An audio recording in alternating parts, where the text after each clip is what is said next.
facem un pic de liniște. Zi la vecinul.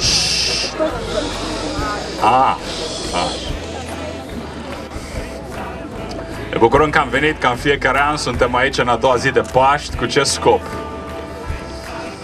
Să lăudăm pe Domnul Iisus, nu-i așa? De ce? Fiindcă Hristos a adevărat a înviat. Hristos a înviat. E extraordinar să putem să fim aici, să lăudăm în templul creațiunii sale. Dincolo de orice zid, dincolo de orice gând, hai să lăsăm gândurile rele, hai să ne gândim la cele bune, că pentru asta a înviat Hristos, să ne dea speranță. Mă bucur că sunteți mulți în roșu.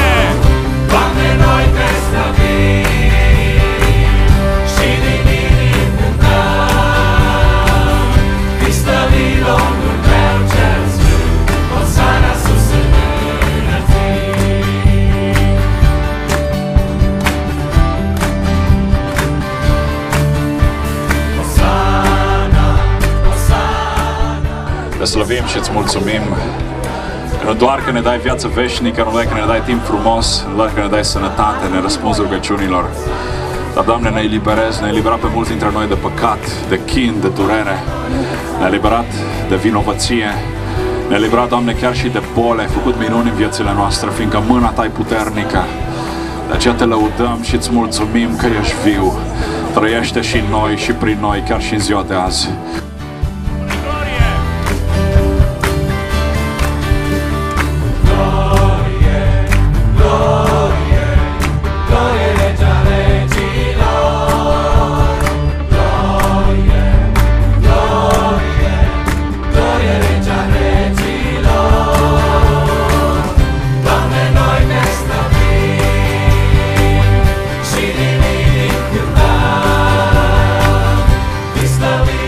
Ne spune așa: știu că Iisus m-a salvat, păcatul mi l-a spălat, indiferent că-s francez, moldovean, african 1, african 2, corean, chinez, japonez, moldovean și sofronean, indiferent, Iisus m-a eliberat.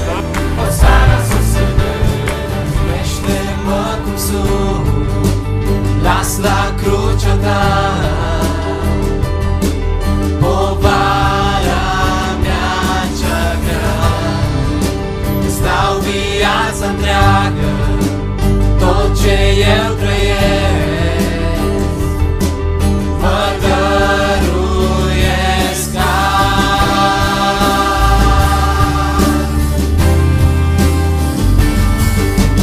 Doamne, Tu ce mișcă munții, ești un măreț salvator, ești măreț salvator, veșnic ai dat salvare lumii și-ai înviat dintre morți, înviat dintre morți. Doamne, Tu ce mișcă munții, ești un măreț salvator, ești măreț salvator, veșnic ai dat salvare lumii și-ai înviat dintre morți, înviat dintre morți. Lasă gloria peste întreg pământ, cântăm pentru slava Celui veșnic plin. Doamne, lasă gloria peste întreg pământ, cântăm pentru slava Celui veșnic plin.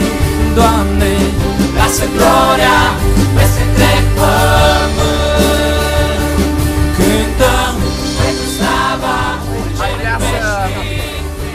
Salut pe toată lumea care se uită Este o zi extraordinară, soarele este pe cer, era pe cer, o zi minunată, oameni minunați, îmi place foarte mult.